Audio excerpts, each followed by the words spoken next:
Excelente. Entonces, a continuación, para dar inicio a la exposición, quisiera presentar a la expositora que impartirá la sesión de hoy. Su nombre es Lorena Carmona. Es trabajadora social, candidata al grado de magíster en intervención sociojurídica en familia, perito acreditada por la Ilustrísima Corte de Apelaciones de Valparaíso. Y así que le damos el paso a Lorena para que inicie su presentación. Muchas gracias, Juan Ignacio. Muy buenas tardes a todos, todas, todes. Espero que sea una jornada grata. Antes de que comencemos la exposición propiamente tal, les comento porque son preguntas que después aparecen. Ya, al final, me parece, Juan Ignacio, corrígeme tú, compartes el link, ¿cierto? De asistencia, porque siempre empiezan a preguntar cuando uno está exponiendo para que no se distraigan con ello. Sí, como dijimos, el link de la asistencia y el código QR va a salir al final, después del sorteo, por favor. Sí, ¿Ya? porque están preguntando después.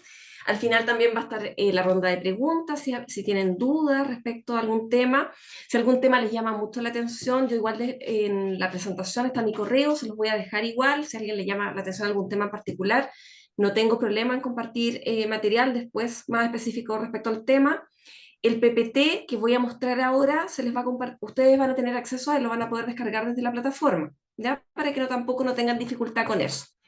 Así que espero que les guste, está preparado con mucho cariño este material. A mí me gusta mucho el tema de los enfoques transversales. Bueno, la idea es que compartamos, conversemos, si tienen dudas, si tienen alguna reflexión, no solamente que me hagan preguntas, sino que también reflexiones o análisis que ustedes puedan compartir.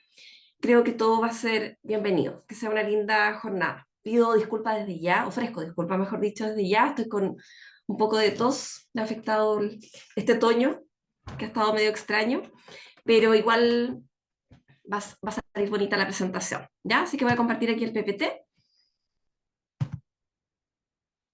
Ustedes me dicen si se ve bien. Espero que sí. Todo Carlos, bien. me da miedo, lo veo manejando y viendo la presentación.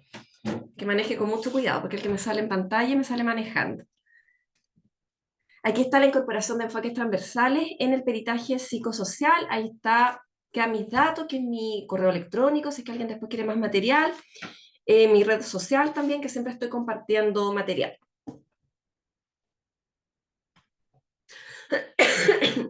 Para comenzar, porque el tema es la incorporación de los enfoques transversales, pero el peritaje, ¿ya? Entonces, para que entendamos qué es lo que es el peritaje y qué es lo que es un perito. Eso va a ser lo primero, para dar inicio a este seminario. ¿Qué es lo que es perito? Para que todos lo entendamos. La conceptualización de perito, la palabra donde viene, del latín, de la palabra peritus, que es lo que significa sabio, hábil, una persona que es experimentada en la ciencia o arte. No es casual, ¿cierto?, cuando se ocupa el concepto, el término perito, para referirse a que alguien sabe mucho.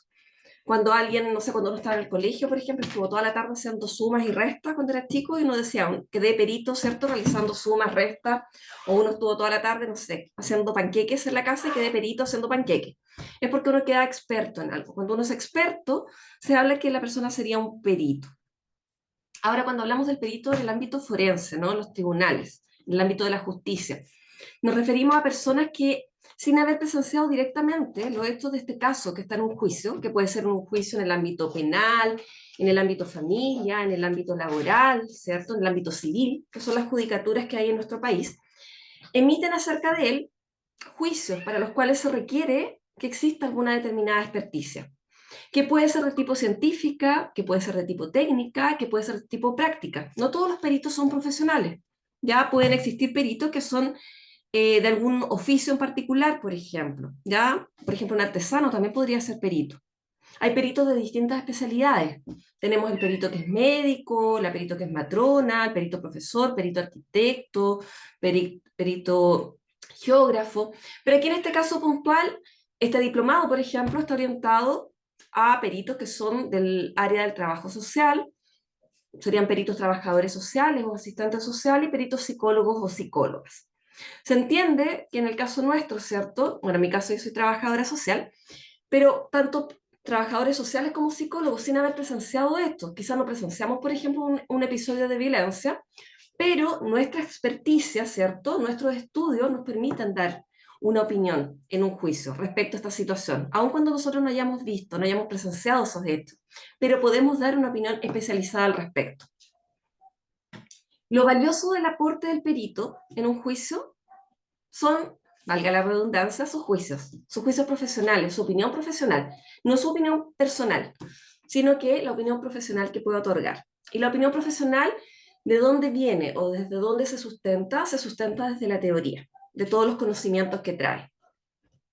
Y él como experto, ¿cierto?, permite ilustrar al juez, le entrega información al juez, le entrega conocimiento al juez en situaciones que no son de la especialidad de él, que no son de conocimiento popular, ya que no son del conocimiento del promedio de las personas, y que le permitan al juez aclarar una situación y contar con todos los antecedentes necesarios, ¿cierto?, para poder dictar una sentencia.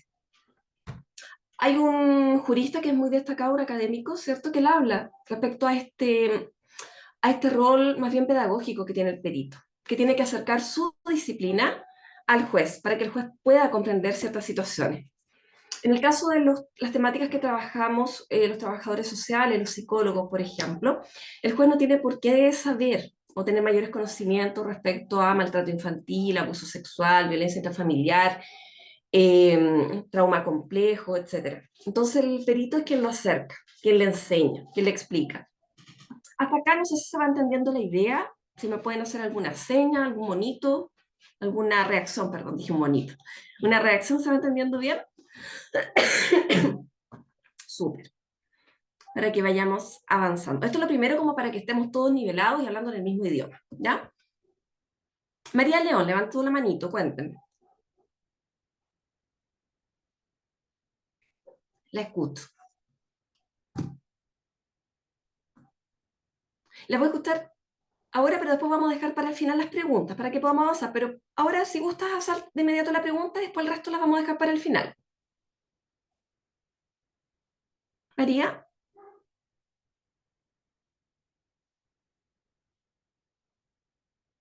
¿no?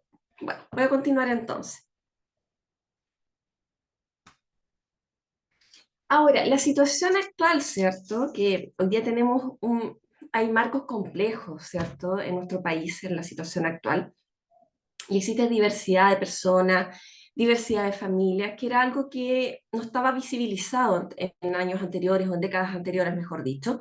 Exige que los profesionales que nos desempeñamos, no solamente en el ámbito pericial, sino que en el ámbito psicosocial en general, manejemos diversas teorías, técnicas, instrumentos y enfoques. Y aquí es donde aparece la temática que vamos a abordar en este seminario que tiene que ver con los enfoques transversales. ¿Qué son los enfoques transversales? Y aquí no es casual este dibujito, que es estas gafas, ¿no? Que todo va a depender de las gafas que nos ponemos para mirar la realidad.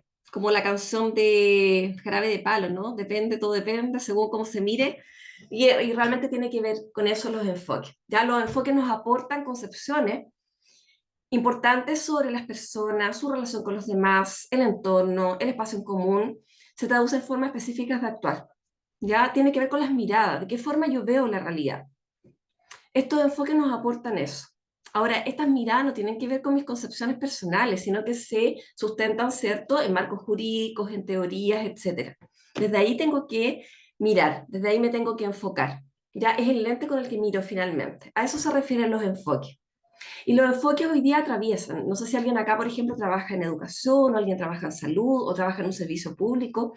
Sabemos que hoy en día los enfoques atraviesan todo el tipo de atenciones o intervenciones que se realizan. Yo me imagino, por ejemplo, personas que quizás trabajan en el servicio de protección especializada, que se les exige, por ejemplo, incorporar enfoques transversales en sus intervenciones. El enfoque de género es como el más conocido, ¿cierto? El enfoque de género, el enfoque de derechos de niños, niñas y adolescentes, pero hay otros enfoques más. Si bien hasta hace un año atrás habían profesionales que consideraban que a veces los enfoques eran sesgos, por ejemplo, hoy día sabemos que no es así, sino que tiene que ver con formas, ¿cierto? Con los lentes, como de la forma, el método que incorporamos para poder apreciar la realidad. ¿Ya? Y esos son elementos que tenemos que incorporar también cuando estamos elaborando un informe, para poder analizar la realidad de esa persona, para poder tratar a la persona que estamos peritando también. Y eso lo vamos a poder profundizar un poquito más en la medida que vamos revisando los enfoques. en un documento que se llama Cuadernos para la Construcción de Ciudadanía, que es argentino, se habla que el enfoque es un modo de ver las cosas, de tratar los problemas relativos a ellas. Los enfoques transversales son un conjunto de miradas respecto a una serie de temas considerados fundamentales de nuestra vida en sociedad. Estas como visiones conjugan posicionamientos, valores, saberes, sentires, prácticas sobre temas nodales de la cuestión social. Se trata pues de una perspectiva propositiva dispuesta a inspirar nuestros modos de ver y hacer. Y tiene que ver, por ejemplo, cuando hablamos del enfoque de derechos humanos, tiene que ver la forma en que nosotros percibimos a las personas finalmente. Que entendemos que las personas tienen derechos. Y eso no lo podemos olvidar tampoco cuando estamos en este rubro, ¿no? En esta área. Cuando estamos peritando, nunca debemos de perder de vista que la persona que estamos peritando, independiente del motivo por el cual estamos realizando, ¿cierto?, este peritaje, ya sea en el ámbito penal o en el ámbito familiar, que son los ámbitos más comunes en los cuales nos pueden llamar, independiente del motivo, esta persona tiene derechos. Esos derechos también los tengo que respetar, porque a veces los derechos se ven como muy desde arriba, ¿no? Y los derechos están en el trato, en el día a día, en lo cotidiano. No está solamente desde arriba, no está solamente desde el Estado, sino que está en el trato que le doy desde que lo vamos a revisar después, desde que le hago el consentimiento informado, desde que uso un lenguaje claro, desde que hago una retroalimentación del informe que elaboré, etcétera, etcétera. Eso tiene que ver con tratar a la persona como un sujeto de derecho. Algunos enfoques transversales que se incorporan en el trabajo con familia, en el trabajo con las personas, cuando estamos en el ámbito de los peritajes, tiene que ver con el enfoque de derechos humanos. Está el enfoque de la niñez y adolescencia, que es el más conocido, ¿no? Todos hablamos de la Convención de los Derechos del Niño, de lo que tiene que ver con el interés superior del niño, que es como lo más conocido, ¿no? El derecho del niño a ser oído, etcétera. Es como lo más popular. El enfoque de participación, está el enfoque de género, que también es bastante conocido, que la gente lo confunde muchas veces y entiende género-mujer, ¿no? Y el género es mucho más amplio, no se refiere, cuando hablamos de género, no nos estamos refiriendo solamente a las mujeres o al género femenino. El enfoque de inclusión, que también lo vamos a revisar, aquí nombro algunos y después vamos a profundizar un poquito en algunos de ellos. El enfoque de curso de vida, por ejemplo, que es un enfoque que abraza la Convención de los Derechos de las Personas Mayores, se cambia el concepto de ciclo de vida por curso de vida, que se entiende que es un continuo, ¿cierto? La vida de las personas. No es una cosa encasillada, así como que termina un ciclo y parte el otro, sino que se entiende como un curso, que es un continuo. El enfoque centrado en fortaleza, que lo vamos a profundizar, el enfoque de territorialidad, que considera estas diferencias que hay entre los sectores urbanos y rurales, eso está muy presente en nuestro país. Los que trabajamos en sectores que contemplan estas diferencias sabemos, ¿cierto?, que es muy distinto trabajar con personas de sectores rurales o sectores urbanos. Hay una forma distinta de abordar los problemas, de abordar las situaciones, de tratar a las personas, de llevar incluso a efecto la entrevista, la visita domiciliaria, de aplicar ciertos instrumentos. Se tiene que considerar también esa variable. La interseccionalidad, que en los últimos años en nuestro país surge y se habla mucho más de este concepto. El enfoque informado en trauma, que también en los últimos años se habla un poco más. De hecho, hace un tiempo atrás, me parece que fue en el verano, si no me equivoco, que en ADIPA se hizo un seminario, lo pueden revisar después, que se habla con bastante en profundidad respecto al enfoque informado en trauma, que tiene que ver con considerar, ¿cierto?, las experiencias traumáticas que han tenido las personas al momento de trabajar con ellas, ¿no? Para evitar la victimización y tener en consideración estos eventos que han vivido las personas al momento de tener las entrevistas, de diseñar, por ejemplo, en el caso de los peritajes, cuando se diseña la metodología, el enfoque ecológico, que se basa en lo que es la teoría del sistema, que me imagino que muchos de ustedes lo deben de conocer también. Eso es solo por nombrar algunos enfoques que podríamos incorporar en lo que es un peritaje, ya sea psicológico, social o psicosocial. Voy a abrir el chat, no sé si habrán consultas, no. Nadie escribe nada. Ya. Seguiré hablando entonces. Raúl, te escucho.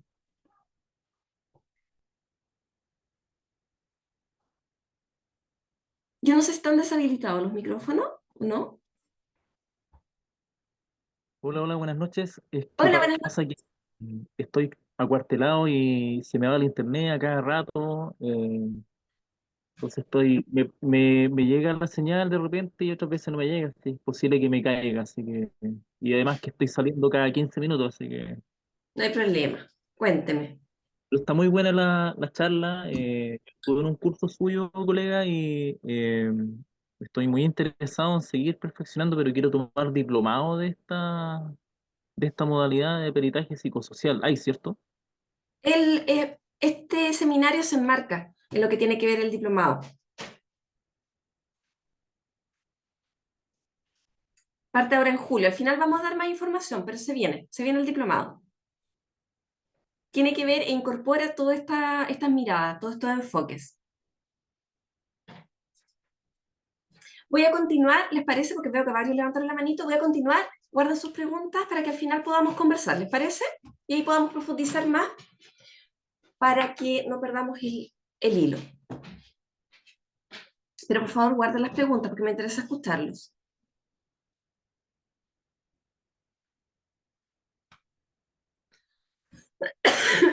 Se me pegó el cursor. Ya, el enfoque de derechos humanos. ¿Qué es lo que es el enfoque basado en derechos humanos?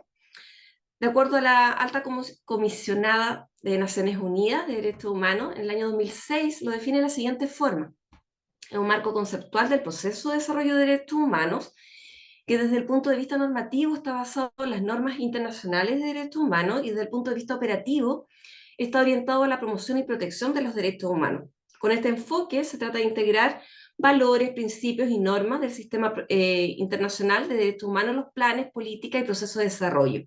Si esto uno lo traduce y lo simplifica al máximo, quiere decir que se tiene que reconocer, ¿cierto?, en planes, políticas, procesos de desarrollo, reconocer y difundir y respetar lo que son los derechos humanos. Ya recordemos, ¿cierto?, que está la Declaración de Derechos Humanos y después aparece la Convención Americana de Derechos Humanos, conocida como el Pacto San José, y nos aparecen un montón de otros tratados y convenciones relacionados con lo que son los derechos humanos también, y en los cuales Chile está adherido, ¿cierto?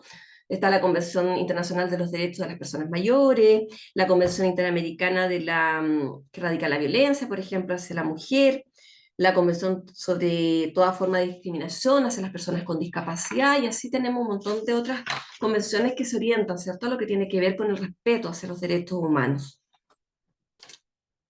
Y aquí, por ejemplo, aparece, ¿cierto?, la Declaración Universal que fue firmada en 1948, y que habla de los principios básicos de los derechos humanos que son universales, inalienables, indivisibles e interdependientes, que eso nunca lo debemos de perder de vista. Obviamente que hay ciertos derechos humanos que muchas veces se pueden ver suprimidos, ¿no? Por ejemplo, el derecho, no sé, a la libertad, por ejemplo, una persona, cuando se han violado otros derechos o eso representa un peligro para otros, ¿no? Cuando alguien, por ejemplo, está cumpliendo una condena, ahí como que se pierden ciertos derechos, o se ven suprimidos ciertos derechos, pero en general los derechos se debiera de cumplir estos principios básicos. ¿Cómo se incorpora esto en las prácticas cotidianas? Esto da para mucho, de esto hay magíster, hay doctorado en derechos humanos, aquí estamos haciendo una simplificación, pero ¿de qué forma uno lo incorpora, por ejemplo, en las prácticas diarias de lo que es derechos humanos? En el caso del peritaje, siempre se debiera incorporar, por ejemplo, lo que es el consentimiento informado. ¿Qué es lo que es el consentimiento informado? La persona no le debiera informar de qué se trata el peritaje, por ejemplo. ¿Por qué se está peritando? ¿Quién solicitó la elaboración de ese peritaje? ¿Cuáles son las técnicas que voy a emplear? ¿Quiénes van a tener acceso a esa información? Esos son elementos que las personas debieran de tener claridad. ¿Ya? ¿Quién va a tener acceso a esa información? Es decir, ¿el peritaje va a ser público? ¿Van a tener acceso solo las partes, por ejemplo? Eso no se lo debiera de explicar. ¿Qué técnicas le voy a aplicar a la persona? ¿Qué instrumentos voy a aplicar? ¿Cuál es el objetivo de aplicar esos instrumentos? ¿Con quién me voy a coordinar, por ejemplo? ¿Me voy a coordinar con redes? ¿Me voy a entrevistar con más personas, con familiares, con amistades, con los vecinos? La persona debiera estar en conocimiento de ello. Ese consentimiento informado, ya también para su realización, porque una cosa es cuando uno lo habla y otra cosa es cuando gana un documento, ¿cierto? Esto después se traduce en un documento que la persona firma, tiene que ser aparte con un lenguaje claro. Si yo no fui clara en explicarlo, si la persona no entendió nada, ya no tuvo ningún sentido entonces, no cumple su objetivo. Ustedes saben que existe una red a nivel internacional de lenguaje claro y se encuentra sumamente unido. De hecho, el Poder Judicial participa en dicha red y está súper unido, se entiende, que tiene que ver con esta lógica de derechos. Porque las personas, a la medida que conocen sus derechos, los pueden ejercer. Si no los conocen, difícilmente los van a poder ejercer. Si uno no usa un lenguaje claro, las personas no van a entender nada. Y finalmente, este consentimiento informado no es informado realmente porque no usé un lenguaje adecuado. El lenguaje es claro en la medida que lo adapto de acuerdo a las características de la persona. Yo siempre debo tener en vista mi lenguaje de acuerdo a las características del receptor de mi lenguaje.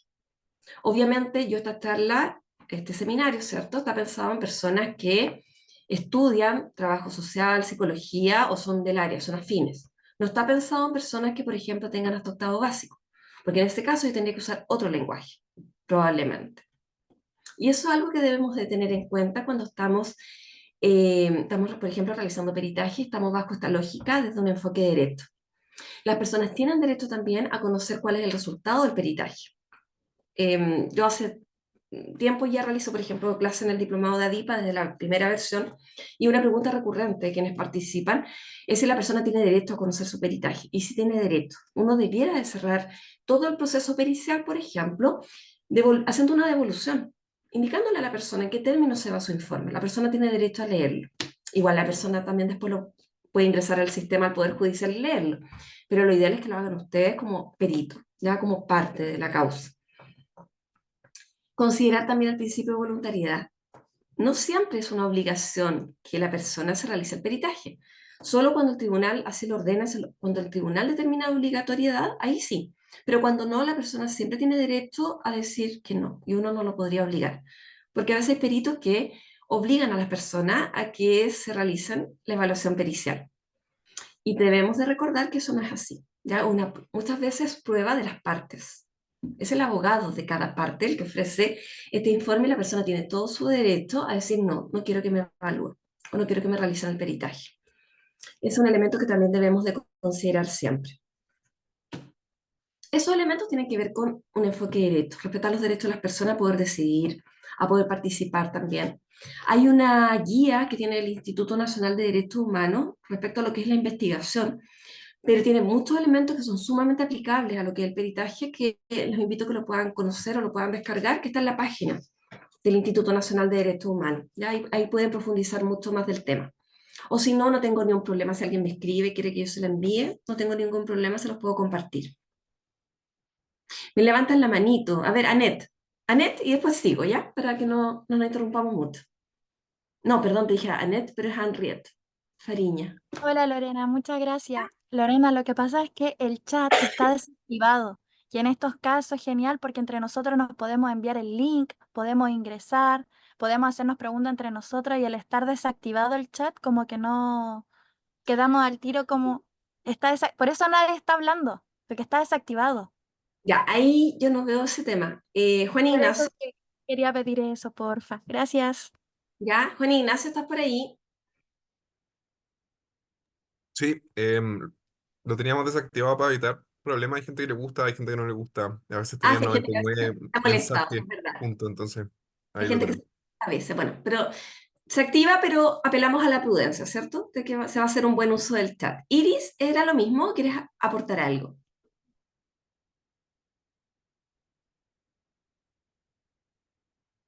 ¿Qué le pasó? Ay, ahora sí. Hola, estaba súper entretenido, es verdad, no podíamos hablar. Tienes la manito arriba, por eso no sé qué querías comentar algo. Sí, yo quiero, ¿me escuchas? Sí, te escucho súper bien. Ya, súper. No, le decía yo que está muy interesante, muy fluido, clarito, o sea, agradece un montón. Y solo quería agregar un pequeño detalle respecto del trabajo desde las ciencias sociales el enfoque con derechos humanos y que tiene que ver también, como usted muy bien lo decía en un principio, que los derechos no se vienen desde arriba, sino que tienen que ver con el trato. Así las cosas, cuando uno está haciendo un peritaje o atendiendo personas, por ejemplo, a los adultos mayores, evitar eh, decirles abuelitos, como infantilizarlos, sino que llamarlos como personas mayores. A los niños, niñas y adolescentes también preguntarles cómo quieren ser tratados. Y en el caso de las mujeres, bueno, tiene una gama mucho más amplia que pasamos de ser objetos de derecho a sujetos de derecho. Entonces, quería hacer como esa puntualización, que tiene que ver, de pronto, uno está con una persona en situación de discapacidad, no llamarles minusválidos ni discapacitados, sino que entender que la discapacidad está en el entorno y no en la naturaleza humana, que si los entornos se adecúan a mí, yo puedo hacer todo. Me acuerdo que en un momento los teléfonos públicos que estaban altos fueron bajados para que las personas en sillas de ruedas también los pudiesen alcanzar sin ser asistidos. Y a veces uno tiende, cuando los va a atender, dice, ¿quiere que le mueva la silla? Pero uno en ese pregunta llega y toma la silla y los mueve. Sí. Y Y a veces... súper buena ¿ah? interpretación, de hecho, vamos a llegar allá cuando vayamos hablando de lo Bien. que, pero Ya. me parece súper bueno lo que dijiste, porque con esto tiene que ver también los cambios, ¿cierto?, de lenguaje.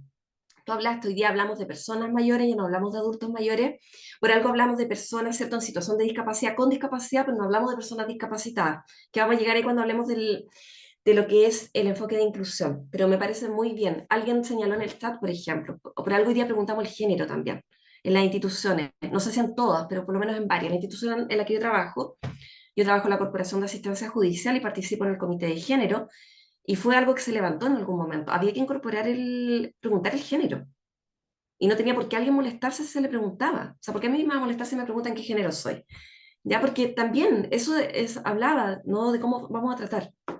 No es por nada que yo al inicio está puesto el ella, para que sepan que yo me identifico con el género femenino y de esa forma quiero que me traten. Porque podría ser ella, podría ser él, no sé. ¿Ya? Pero eso tiene que ver, ¿no?, con los tratos finalmente y tiene que ver con el lenguaje. Así que te agradezco mucho tu acotación. Colegas, imposible que por acá hoy día les comparta todo porque estoy exponiendo, pero por eso les dejé correo y les dejé mi red social, mi Instagram, y yo siempre estoy compartiendo material. Tengo mucho material, tengo guías, tengo hartas cosas que les puedo ir compartiendo, así que no tengo ningún problema en compartir. Voy a seguir avanzando. En esta guía del Instituto Nacional de Derechos Humanos incluso aparecen otros temas que a veces uno da como por hecho, así como que todo el mundo sabe que hay que hacer así. Habla de reconocer los sesgos. Todos tenemos sesgos. A la medida que los reconocemos, los podemos abordar.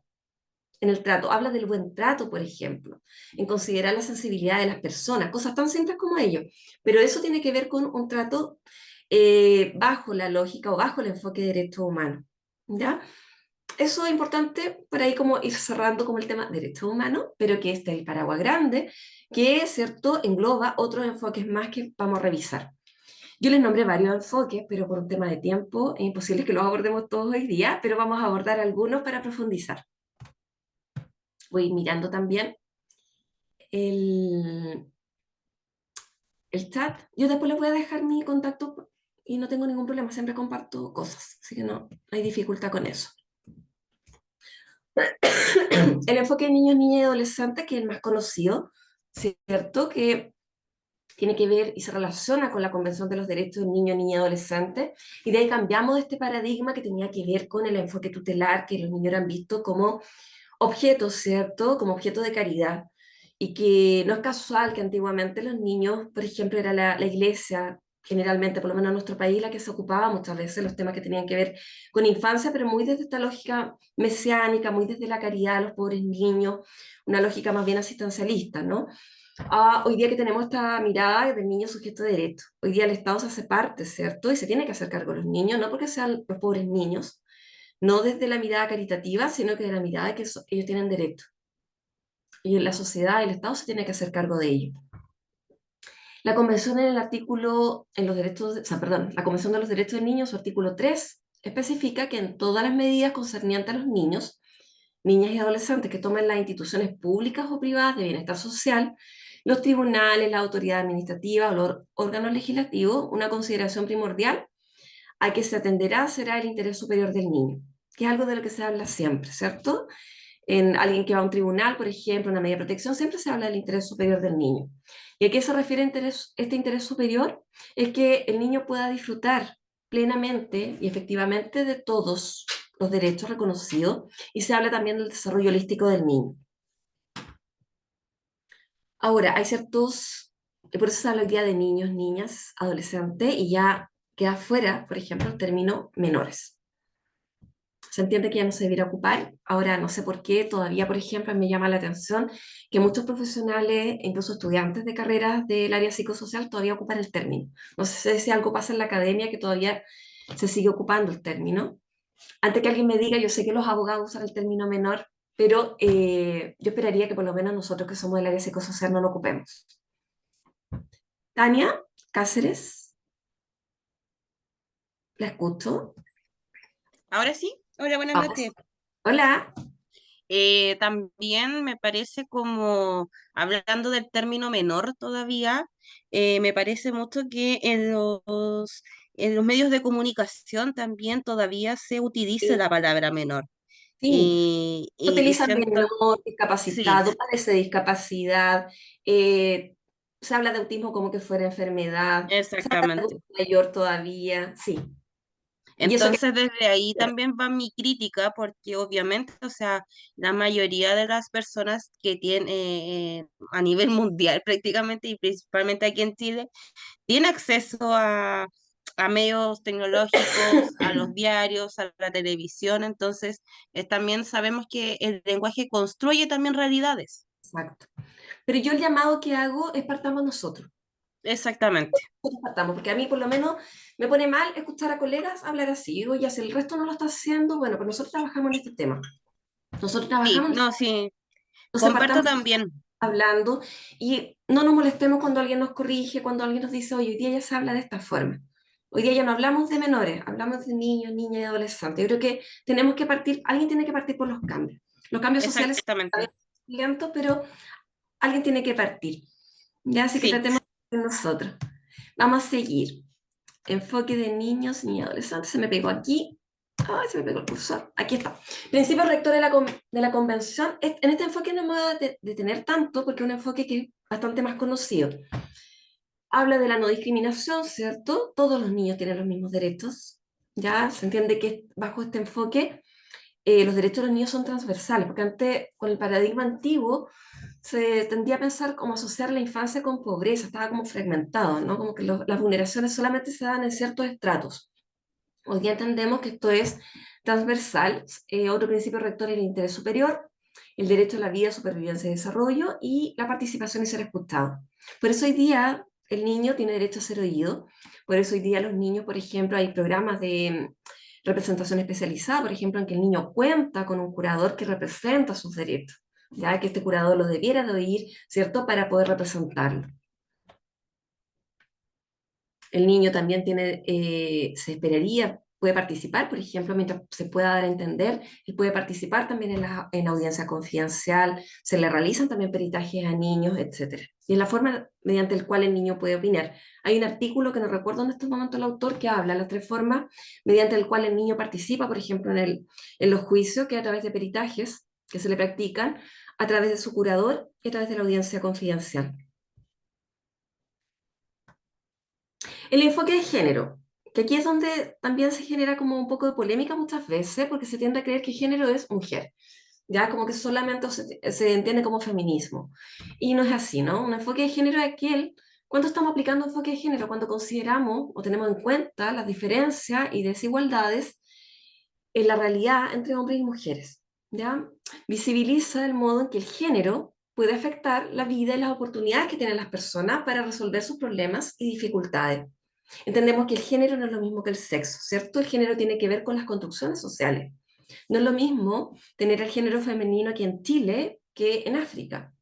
O no es lo mismo hoy en Chile que en el año 1900, ¿cierto? 2024, ser mujer o género femenino, por ejemplo, aquí en Chile, en Santiago, por ejemplo, en el 2024, que es género femenino en 1910. Las oportunidades, las formas de vida, etcétera, eran totalmente distintas. Y hay ciertas construcciones sociales qué es lo que se espera de ser un varón, qué es lo que se espera, ¿cierto?, de una mujer, qué es lo que, incluso hay construcciones respecto, incluso hasta de las disidencias, ¿no?, qué es lo que se espera, de cómo se debieran de comportar, ¿ya? Y en eso tiene que ver cuando hacemos análisis. No es casual, por ejemplo, que en los últimos años, porque antes, si me voy a materias de familia, los niños, niñas y adolescentes siempre tenían que quedar bajo el cuidado de la progenitora. Prácticamente tenía que estar interdicta esta progenitora, inhabilitada, por ejemplo, recién para pensar en que el progenitor pudiese asumir el cuidado personal. Hoy día ya no se, hoy día hay un cambio en ello, ¿no? Se entiende que se le puede entregar el cuidado personal a quien presenta las mejores condiciones para este niño, quien reporte mayores beneficios. Y esto tiene que ver con un cambio de mirada, pero que ha costado. Todavía persisten ciertos sesgos al respecto. Y tiene que ver con esto, ¿no? Que las construcciones que hay, muchas veces todavía se encuentra con peritos que tienen más exigencia cuando es entre comillas, el papá, por ejemplo. Hay como más exigencia que cuando es la mamá. Es que el papá trabaja todo el día. Bueno, hay mamás que trabajan todo el día. ¿Por qué le exigimos más a este papá? O al revés también. Hay más cuestionamiento, por ejemplo. Es que la mamá trabaja mucho. Bueno, pero hay papás que también trabajan mucho. Eso no quiere decir que sea mala mamá o mal papá. ¿Ya? Entonces tiene que ver con, o lo que pasó, por ejemplo, años atrás, que también tiene que ver con tema de género. ¿Se acuerdan el caso de la jueza Tala? Bueno, aquí hay muchos que son lolos o jóvenes. También tuvo que ver. ¿Cuál era el cuestionamiento? No era cuestionamiento que ejerciera malos cuidados, que fuera negligente, el tema era que era lesbiana. ¿Ya? Entonces ahí hay un tema que tiene que ver, ¿no? Con lo que se espera de los géneros finalmente, con las construcciones que hay, construcciones sociales. Eso con lo que tiene que ver con género es un análisis que debemos de incorporar también. Por ejemplo, en causas que tienen que ver, no me quiero detener tanto porque da para mucho, la verdad, el tema de género es bien interesante, pero por ejemplo, cuando vemos causas en materia de familia, en lo que es cuidado en divorcio, por ejemplo, divorcio con compensación económica, generalmente son mujeres las que piden estas compensaciones, porque históricamente las mujeres han estado más ligadas a lo que son las labores de cuidado, con lo cual son mujeres las que han tenido que trabajar, ¿cierto? O han priorizado lo que son las labores de cuidado, la vida matrimonial, la crianza de los hijos, en desmedro de lo que fue poder estudiar o poder trabajar, y eso finalmente genera un menoscabo en la situación previsional, en la situación laboral, etc. Entonces, cuando se separan, por ejemplo, se ven muy perjudicadas en términos laborales y económicos. A diferencia, por ejemplo, de los varones que sí pudieron continuar desarrollando, ¿cierto?, su vida laboral como siempre, ¿no? Sin ningún perjuicio por haberse casado o haber tenido hijos, por ejemplo. Ahí hay que analizar con perspectiva de género. Hoy día el Poder Judicial incorpora la perspectiva de género, por ejemplo, en la sentencia, ya o cuando hay temáticas de violencia también. Ahí ustedes pueden incluso ingresar a la página del Poder Judicial y aparecen, ¿no? Tienen ciertos boletines respecto a cómo se incorpora la perspectiva de género, el enfoque de género en su sentencia. El enfoque de interculturalidad, hoy día tenemos un Chile diverso, no tiene que ver con el Chile de, no sé, de 1990, cuando yo estudié. Yo estudié en el 94 en la U y nadie pensaba en que íbamos a atender haitianos, venezolanos, colombianos. Pensábamos solamente en chileno clásico y ni siquiera recordabas o pensaba en atender, por ejemplo, un gitano. Y hoy día tenemos una diversidad importante. ¿Ya? Y la interculturalidad habla, ¿cierto?, del respeto de los patrones culturales distintos a los nuestros.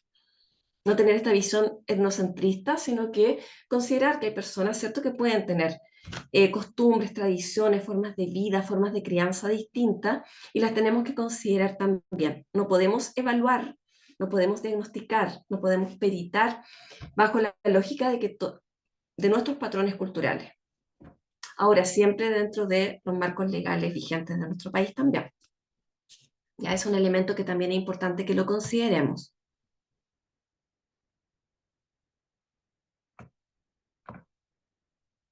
Aquí se habla de la pertinencia cultural. Alguien habló, me devuelvo. Sí, coincido con lo que dice Paula Burgos. Sí, no, la ley habla, ¿cierto? Cuando trabajo en menor medida lo que quería y podía. Y solamente un ejemplo de mujeres que han dejado de trabajar, pero también puede ser alguien que trabajó menos de lo que quería y podía. También puede ser.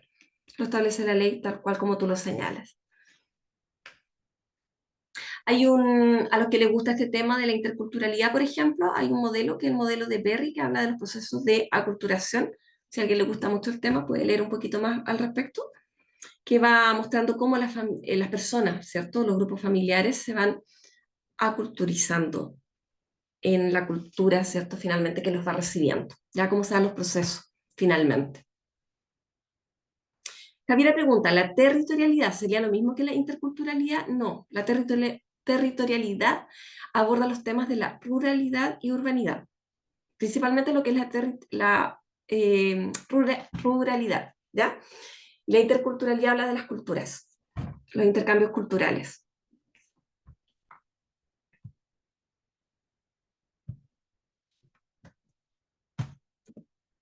El enfoque de inclusión, y aquí este tema es bien importante, porque aquí, ¿cierto?, habla todo un cambio de paradigma respecto a cómo vemos hoy día lo que es la discapacidad, ¿ya? Personas en situación de discapacidad son aquellas personas que, en relación a sus condiciones de salud física, psíquica, intelectual u otras, al interactuar con barreras contextuales, actitudinales y ambientales, presentan restricciones en su participación plena y activa en la sociedad. Y aquí está un poco lo que señalaba Iris, ¿no? Finalmente, hoy día se entiende bajo este enfoque que las barreras las pone la sociedad y no están en la persona. Cuando la sociedad no permite o no garantiza que la persona pueda ejercer plenamente sus derechos, el problema o la discapacidad la está generando la sociedad. Si un niño, por ejemplo, que tiene alguna discapacidad tipo física, no puede asistir al colegio porque el colegio no cuenta con la infraestructura adecuada para que él se pueda desplazar, la discapacidad la está generando el colegio. El problema es el colegio, no es el niño. ¿Ya? Esa es la lógica en la mirada desde este enfoque. Ahora, cuando se habla del acceso a la justicia, porque aquí estaríamos como peritos, ¿cierto? En la Convención de Naciones Unidas sobre los Derechos de las Personas con Discapacidad, se habla que se tienen que realizar los ajustes de procedimiento. Ya uno, si lo traducimos, no lo voy a leer todo el párrafo, pero si esto lo llevamos, por ejemplo, al trabajo nuestro como perito, nosotros tenemos que adaptar nuestra metodología cuando nos toca atender o nos toca peritar a personas en situación de discapacidad. Ya tendré que atender en el primer piso, por ejemplo, si la persona tiene problemas para movilizarse. Si voy a atender a una persona de la neurodivergencia, quizá mi entrevista la voy a tener que hacer más corta. Por ejemplo, voy a tener que adaptar. Quizá no voy a poder aplicar ciertos instrumentos que son extensos porque la persona quizá no se puede concentrar, por ejemplo. Y así voy a tener que ir adaptando, ya porque se habla de los ajustes de procedimiento. Que aquí, y también se habla que el Estado, por ejemplo, las instituciones públicas las tiene que capacitar. No es casual, por ejemplo, muchos que trabajamos en instituciones públicas se nos capacitó en algún momento en lenguaje de señas, por ejemplo, se nos ha capacitado en el tema de neurodivergencia, de autismo, para que haya un trato adecuado, por ejemplo. Se han implementado salas, en la corporación por lo menos en la que trabajo, se han implementado salas sensoriales, por ejemplo, para personas del espectro autista, etcétera, etcétera. Y eso tiene que ver con ir realizando ajustes, el uso de pictogramas y así. Y tiene que ver con este tema de facilitar el acceso a la justicia.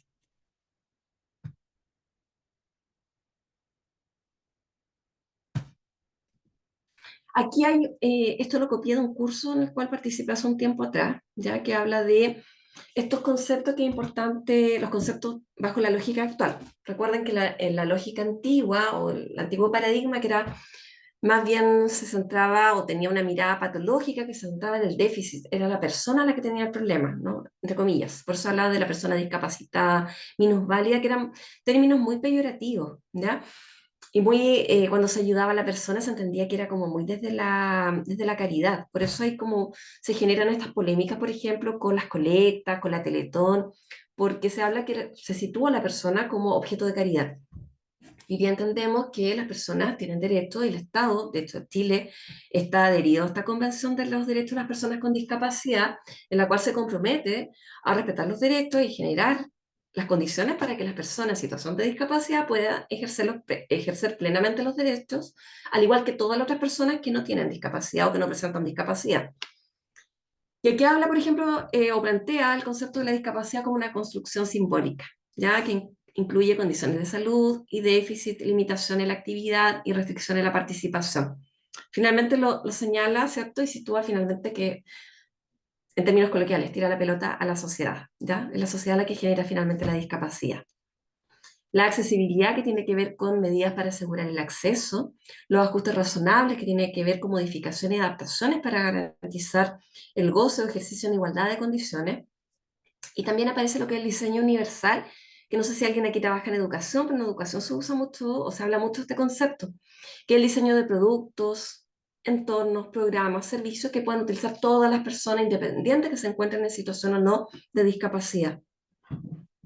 En educación, por ejemplo, cuando hablan de planes de diseño universal, planes de educación de diseño universales, como que cualquier niño, por ejemplo, pueda participar de esos planes independiente si presenta alguna condición.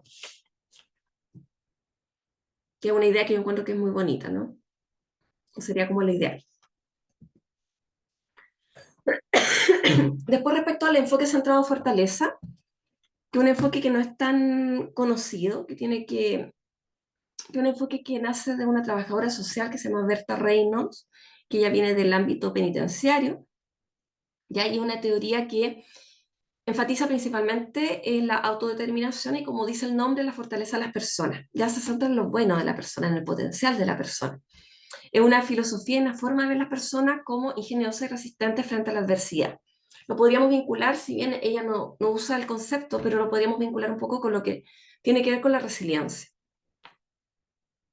Antiguamente, no tan antiguamente, uno todavía ve, a veces los informes son un poco lapidarios y tienden como a destacar lo negativo. Hay informes que son muy lapidarios, hubo un tiempo que incluso había una queja respecto a programas, a ciertos programas que hacían informes muy lapidarios respecto a las personas, destacando solamente lo negativo. Y los peritajes también deben de destacar aquellos aspectos positivos, ya la potencialidad, de los factores protectores, etcétera, de las personas. Eso nunca lo debemos de olvidar. Toda persona tiene un potencial de cambio, toda persona tiene algún recurso con el cual se pueda trabajar. Debemos recordar que en base a nuestros informes, muchas veces, en algunas materias, ya, o en algunas causas, esos informes van a servir de base para algún proceso de intervención, ya sea en el ámbito penal o en el ámbito de familia, por lo cual es importante ser propositivos también. Esta filosofía basada en la fortaleza sostiene la creencia central de que todas las personas tienen fortaleza y recursos, todos tienen algo bueno. Si nosotros que trabajamos en esta área no creemos en eso, no sé quién lo podría creer. Nosotros tenemos que creer en el potencial de cambio que tengan las personas. El enfoque en la práctica está en las habilidades, intereses y sistemas de apoyo a las personas. Su premisa es identificar lo que va bien, cómo hacer más y cómo construir sobre eso. Como yo les decía, este enfoque nace en el ámbito penitenciario de los infractores de ley.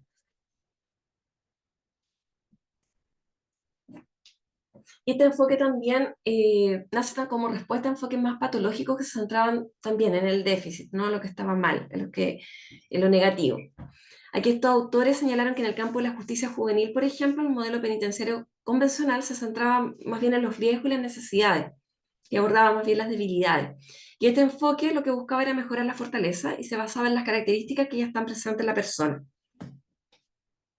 Entonces, este es un elemento o este es un enfoque que es importante también considerar cuando estamos trabajando en el ámbito de los peritajes. Y finalmente, creo que vamos bien con el tiempo, sí, vamos súper bien. Tenemos el enfoque de interseccionalidad, que es un enfoque que es interesante, que en los últimos años se habla más en Chile de él, pero no es tan nuevo, que es un enfoque y una metodología de análisis social que tiene por objetivo reconocer los diferentes tipos de desigualdad que se genera, producto de la intersección de dimensiones sociales que modelan la vida de las personas y los grupos. Cuando se interseccionan o se juntan distintas variables que generan algún tipo de discriminación en las personas. Ya cuando se juntan dos variables que podrían generar discriminación, no sé, pobreza, discapacidad, por ejemplo. Las tenemos que evaluar, las tenemos que analizar en su conjunto, no en forma separada. Durante los años 70 y 80, este enfoque nace a partir del feminismo, ¿ya? Se gestó un movimiento al interior del feminismo que criticaba la visión hegemónica de las mujeres como un colectivo homogéneo, con las mismas problemáticas y la consecuente articulación de una agenda y una demanda en función de la cultura y los valores dominantes de Occidente. Ya había una abogada norteamericana, Kimberly Crenshaw, que ella hablaba de que no se podía considerar como que todas las mujeres estábamos bajo las mismas condiciones. Ya nosotras mismas, yo soy mujer, ¿cierto? Varias de acá igual, no podemos decir que tenemos la misma condición, por ejemplo, que una mujer hoy día que esté aquí en nuestro país, no sé, haitiana ilegal, por ejemplo, y que sea analfabeta. Las condiciones no son las mismas, ¿ya? Y ella planteaba eso, que no podía hablarse de todas las mujeres por igual. Había que considerar otros elementos cuando se hacía análisis respecto a la situación de las mujeres. Esta abogada, que es doctora en Derecho y académica estadounidense, ya fue quien acuñó el término de la interseccionalidad y emergió del trabajo analítico que realizó en 1989 después de 3 emblemáticas sentencias generadas por la Corte de su país. y aquí ella señalaba que no se había considerado estos elementos. Usó la noción de interseccionalidad para demostrar cómo, para ciertas mujeres, la coexistencia de ciertos factores pueden potenciar o dar origen a una nueva forma de discriminación. No era solamente que fueran discriminadas por ser mujeres, sino que habían otros elementos. Por ejemplo, la educación, la raza, alguna discapacidad, etcétera. Al mezclarse, ¿cierto?, con el tema género, por ejemplo, generaba una discriminación mayor. Y por lo cual una mayor injusticia también. El concepto de interseccionalidad puede comprenderse como las distintas formas de discriminación interactúan y se refuerzan mutuamente. Porque si yo analizo por separado, por ejemplo, una persona, un migrante que está en forma ilegal, ¿ya? Y que presenta situación de discapacidad, si yo analizo en forma separada estas variables, no va a ser lo mismo si las analizo en su conjunto, ¿cierto? Cómo se dan en forma conjunta, cómo se refuerzan, por ejemplo. Ahora, la expansión del término a otros ámbitos lo configura como una herramienta analítica que sirve para hacer visible la inequidad que experimentan diversos colectivos, en los cuales las desigualdades se intersecan reforzándose. Cuando se empiezan a mezclar, ¿cierto? Distintas, una mujer, por ejemplo, o alguien de la disidencia, y que aparte esté ilegal, y que además tenga una baja educación, y que además, por ejemplo, presente situación de discapacidad, y tenemos un montón de variables que se interseccionan, ¿cierto? Y generan una mayores prejuicios, por ejemplo, o mayores injusticias. La FAO tiene una guía práctica bien interesante también respecto a lo que es interseccionalidad, que ahí lo señalé cuando descarguen el PPT, lo pueden revisar con mayor profundidad. Es bien interesante porque acá, que también es algo que plantea el enfoque género, no nos tenemos que quedar solamente en el género, sino que hay que considerar otras variables que van influyendo en cómo se va desarrollando cada uno. Y con esto termino la presentación, que fue una pincelada con algunos enfoques que consideré que podían ser de interés y cómo se van vinculando cuando hacemos, por ejemplo, un peritaje, cómo tenemos que ir dándole una mirada distinta a las situaciones que vemos en nuestros peritados, a los cuales nos vemos enfrentados, y no solamente en el análisis de la información que plasmamos en el informe, sino que también en el trato que les damos a las personas. Yo creo que el peritaje no lo podemos dejar de lado, desvincular, que tiene que ver con un tema de auxiliar de la justicia, con un tema que tiene que ver con el acceso a la justicia. Hay un autor que habla del peritaje desde un enfoque derecho, habla del peritaje social, pero yo creo que también es sumamente aplicable a lo que hacen los psicólogos también. Tiene que verse desde ahí. Yo creo que eso le da un sentido finalmente al trabajo que realizamos quienes nos dedicamos a este tema. Y eso, espero que les haya gustado la presentación, que haya quedado algo nuevo, porque una lata cuando uno está en un seminario y dice, ah, ya, pero todo lo sabía. Ojalá que con algo nuevo se vayan. Voy a cerrar acá la presentación y ustedes me dicen, a Juan Ignacio le voy a decir que él vea el tema de las preguntas. Súper. Voy a dejar de Vamos compartir. entonces con Cecilia.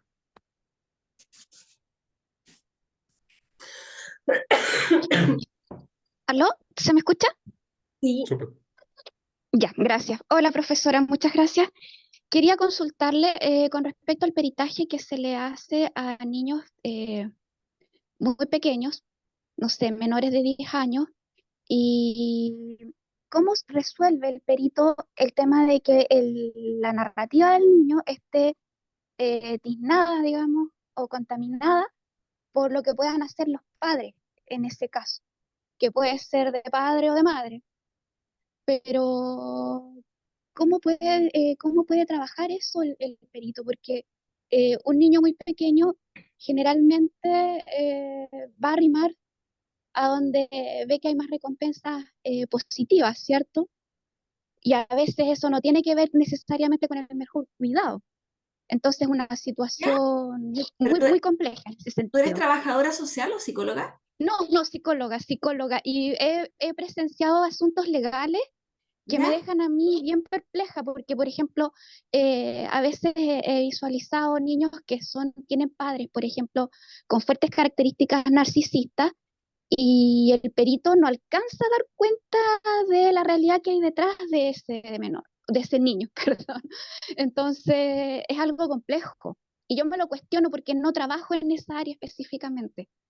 Sí, mira, eso da para harto, la verdad, difícil que yo te lo pueda contestar porque eso efectivamente lo ven los psicólogos, ya yo no soy psicóloga, pero ustedes cuentan con diversas herramientas, una metodología que es importante, que tiene que ver con, hay técnicas que ustedes usan, instrumentos, triangulación de la información, triangulación también con los padres, con los progenitores, perdón, entonces ahí hay toda una metodología de trabajo que de hecho por eso se hace un diplomado, incluso y después tienen que seguir perfeccionándose para poder trabajar con ellos. Porque obviamente no se pueden quedar solo con el relato del niño, sino que tienen que profundizar con otras técnicas más. Ok, Ya, pero muchas siempre gracias. dar información, ¿cierto? Y aplicar ciertas técnicas e instrumentos. Sí, o sea, hay que hacerlo. O sea, yo desde mi desconocimiento del área en que ustedes trabajan, creo humildemente que es algo que hay que hacer. Exacto. Muchas gracias. Gracias a ti, Cecilia. Bueno, seguimos con Iris. Iris, ¿sí? Ahora sí. Hola. Hoy nuevamente, súper interesante todo. Mira, yo quería hacer una reflexión, como tú nos invitaste que también podíamos hacer reflexiones. Y tú citaste uno de los casos muy tristes, que fue el caso de la jueza Atala en su condición de ser lesbiana. ¿Por qué te digo que es un triste caso? Porque llevábamos avanzado harto en democracia en temas de, sobre todo, el enfoque de género en el Estado. Y que haya pasado en un tribunal de familia, además, da cuenta de lo que mucho que falta avanzar, porque, claro, los peritos, no me cabe duda que pueden tener mucha formación, mucha expertise, muy apasionados, ser expertos realmente en su materia, pero mi pregunta también es, ¿qué tanto los jueces, sobre todo de familia, están imbuidos en estos enfoques que tú nos mostraste? Porque yo te digo, he trabajado porque soy egresada de Derecho y siempre estoy orientando y me ha tocado presenciar Hay de jueces, todo. Hay de todo. juezas, pero parece que en familia están todas las conservadoras y los conservadores. No, no, hay de Porque todo. primero, De todo. ya, yo te digo, primero, el trato que le dan a los abogados son muy autoritarios, muy señoriales, y eso, la verdad es que, no sé, pues cuando hay abogados jóvenes, como que los inhiben un poco de argumentarle. Yo tengo muchos amigos abogados que le tienen temor a los jueces. Dice, ¿qué juez me tocó? Oye, esa vieja pesada, mira, hasta dirá así. Entonces es como un sistema bastante perverso en el sentido de, sobre todo, la protección de No, derechos pero de las mujeres y de los niños. hay de No, no, todo. Es que tú a veces, por ejemplo, me he metido de repente a mirar en el canal de YouTube que tiene el Poder Judicial, que a veces han subido capacitaciones, por ejemplo, y nos gusta, como este mismo, así como un seminario como este, escucha opiniones y te encuentras con todo tipo de opiniones. claro, por eso te decía, lo que pasa es que nosotras sabemos que según el enfoque de derechos humanos, que además no es una opción de los funcionarios públicos, que son los únicos que vulneran derechos Debiera humanos estar, y pero créeme que que no todos pueden. lo conocen. No, sí, claro. A lo que voy es que es diferente si tú lo pones en el ámbito de los trabajadores sociales, de los profesores. Lo que pasa es que el funcionario público tiene la especialísima labor de proteger los derechos humanos, porque si alguien se queja y recorre a todas las instituciones, como, que es lo que hizo la jueza Atala, hasta llegar a la Corte Interamericana, el Estado de Chile fue sancionado por esa vulneración de derechos de género, digamos. Lo que pasa es que se demoró como 10 años todo el proceso y ella perdió esos 10 años de vinculación con sus hijas. De hecho, cuando el tribunal tuvo que corregir su sentencia condenatoria, ya era tarde para esa mamá con su hija. Había pasado mucho tiempo, la hija ni siquiera volvieron a vivir con ella. Mira, Entonces, y yo creo que ahí la academia tiene harto que decirle a los, o sea, además una de las sentencias condenatorias es que los jueces de la República de Chile, no es la única sentencia condenatoria, pero por lo menos esta, es que tenían que tener una formación y una capacitación permanente en derecho de género. exacto. Ojalá se cumpla. Eso Lo mismo quería se contar. tiempo después, vean el video de el caso de Gabriela Blas, una joven aymara que también tuvo una sentencia terrible, que es un caso más nuevo que el de la jueza Tala, pero bueno, Esa, vean, no les quiero adelantar, pero véanlo, que tiene que ver con temas de interculturalidad también y temas de género. Lo pueden ver después si lo buscan en YouTube. Pero bueno, para cerrar un poco lo de Iris, es súper diverso. Te vas a encontrar con, igual que te va a pasar lo mismo también con profesionales. Hay profesionales que igual tienen temas con el género, tienen temas con la interculturalidad, tienen temas con la discapacidad. O sea, uno escucha peritos, por ejemplo, que no hacen consentimiento informado, desde lo más básico, que aplican igual instrumentos para una persona de la neurodivergencia como que la persona no presentara esa condición y le aplican unos instrumentos gigantes. Tiene que ver con eso, que falta de criterio finalmente y falta de conocimiento. Yo creo que yo siempre digo que, entre comillas, evangelizar con el tema. Por eso hacemos estos seminarios también, si en el fondo no es casual.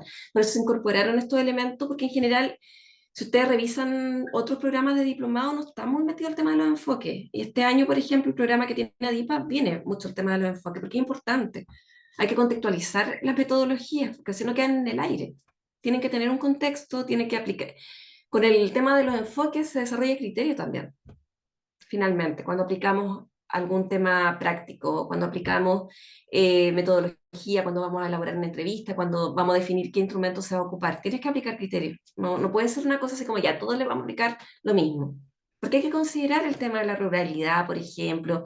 Tenemos que considerar si la persona tiene cuarto medio, si tiene octavo, si es profesional. Son elementos que tienes que considerar, no pueden quedar en el aire. Así que eso está bien.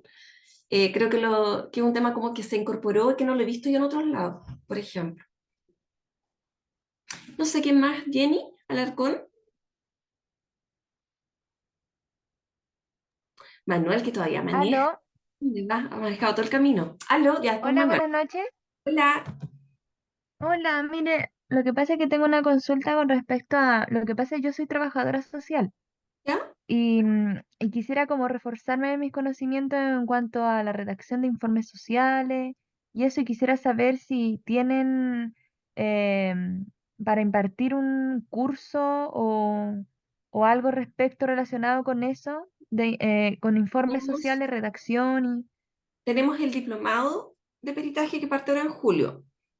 y ya, Y hay un curso que es asincrónico de ADIPA, que de hecho lo hago yo con un abogado. Lo puedes revisar en la página, que es respecto a la elaboración de peritaje social. ya. Voy a Está en la revisar página, lo entonces puedes la página. revisar. Ya, muchas gracias. Gracias a ti, Carlos Vergara, que ha manejado todo el camino. Cuéntenos.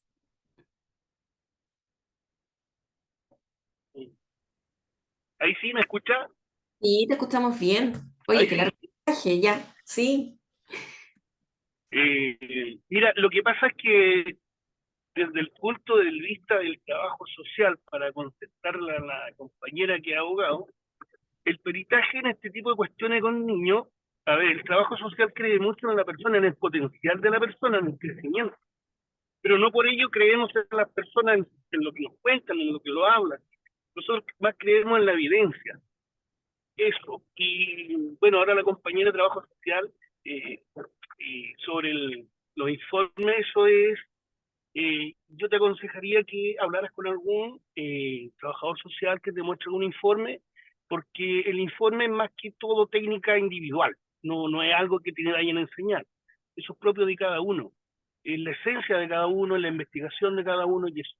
Ahora, disculpa que me extienda un poco, pero el tema este de eh, derechos humanos siempre me ha llamado un poco la atención, porque siempre está cargado para cierto color político. Hay muchas cosas que me llaman la atención en cuanto a eh, temas, ideologías que se tocan, que no ciertamente son científicas, más que todo son traducciones del inglés mal hechas muchas veces.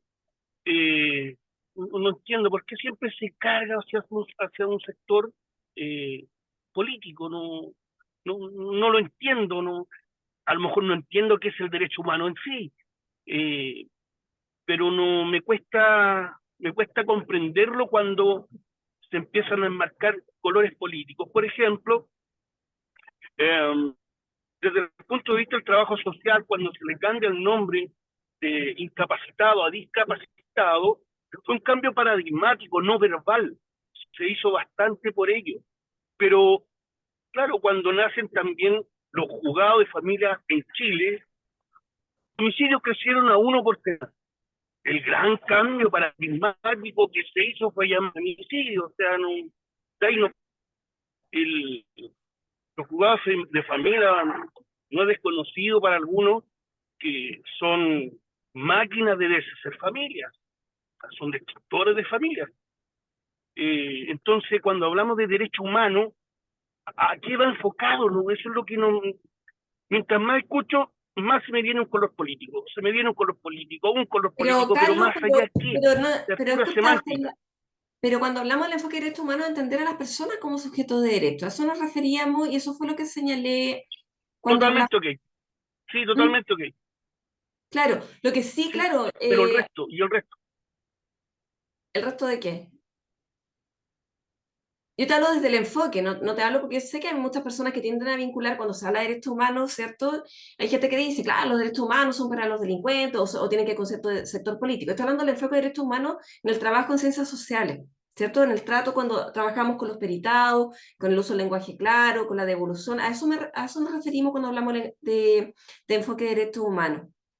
Y ese enfoque de derechos humanos es lo que engloba el derecho de niños, niñas y adolescentes, el enfoque de género, el enfoque de inclusión, está, ¿cierto?, bajo el paraguas de los derechos humanos.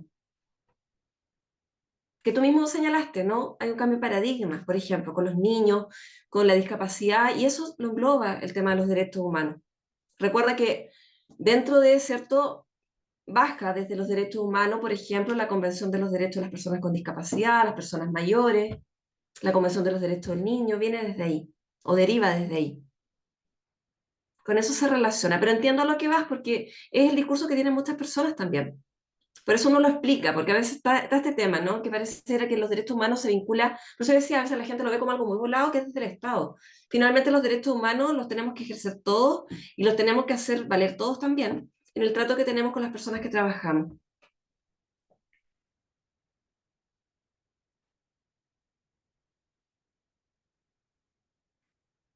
No sé si hasta ahí se entendió, se me fue. Ahí sí, gracias por la respuesta, gracias. ¿Sí? Sí, Espero que se escuché. haya entendido. A pesar que manejo, pero estoy muy atento. Carlos, pero si no, tú cualquier cosa me escribes y ahí te puedo enviar material y cosas. No hay ningún problema con eso. Y no sé cómo estamos con la hora, Juan Ignacio. Yo soy aquí Eh, adipa, así que tú, Estamos en la hora ¿cómo es la hora? y quedamos Pero justo. yo sé que no da para mucho. Eh, Exactamente. ya, yo les voy a escribir acá, mientras Juan Ignacio sigue, yo voy a escribir mi correo, les voy a dejar mi Instagram también, porque yo ahí siempre estoy compartiendo cosas. Así que les voy a dejar correo, Sonó pero va a quedar igual en el PPT está. súper. No, te queremos dar las gracias a ti, Lorena, porque dio para harto, sí, habría dado para mucho más. Sí, Estamos aparte que es claros un que tema que encuentro muy bonito. sí, Me gusta mucho el tema de los definitivamente. enfoques. Así que de verdad muchas gracias. Y bueno, igual te quería dejar la última palabra para que nos deje invitados a todos los participantes del programa. Oye, sí, los quiero invitar al diplomado, aparte en julio. Está muy interesante, vienen varios temas, vienen los enfoques, pero también viene el tema de la elaboración de los peritajes, se va a ver todo lo que es tema de familia, tema penal, tiene un equipo súper bueno, no porque estoy yo, pero hay más personas que son muy interesantes, lo dirigimos con Carol Betis, que es una colega que es trabajadora social, que trabaja en el Servicio Médico Legal de Arica, participa en el equipo Francisco Manfeletti, que es un referente del tema de la psicología forense, no sé si alguien de acá lo conoce, los psicólogos me imagino que lo conocen más que los trabajadores sociales, pero es muy conocido. Participan abogados que son muy conocidos como Walterio Miranda, que trabaja en la Universidad Católica, que lleva muchos años, que ha estado en las versiones anteriores de este diplomado. También está Paulina Cabrera, que es conocida, que trabaja hace muchos años en la Corporación de Asistencia Judicial en Familia. Está Alicia Fuentes, que es una psicóloga que es muy conocida, que trabajó en la implementación de la ley de la entrevista única, por ejemplo. Así es que está María Magdalena Muñoz también, que trabajó en el tema de la creación de la E2P, no sé si conocen ese instrumento, y la validación de NSFAS aquí en Chile. Así es que eso que ahí dicen un gran psicólogo, Mafeletti. Así es que están cordialmente invitados, va a ser muy entretenido el diplomado, la idea es que sea lo más práctico, que puedan aprender, así que los dejo muy invitados. También los dejo invitados al canal de YouTube de Adipa, que hay hartos seminarios guardados y también pueden sacar mucha información, así que aprovechen que eso está disponible para todos, gratuito. Veo que dejan correo, no dejen correo, ustedes van a tener que descargar el el PPT. Les dejé el correo mío, si alguien quiere me escribe, y les dejo mi Instagram también. Ahí siempre tengo cosas para poder descargar, ¿ya? Así que Súper. ahí. Muchísimas gracias. Entonces ya concluido, vamos a terminar con la grabación y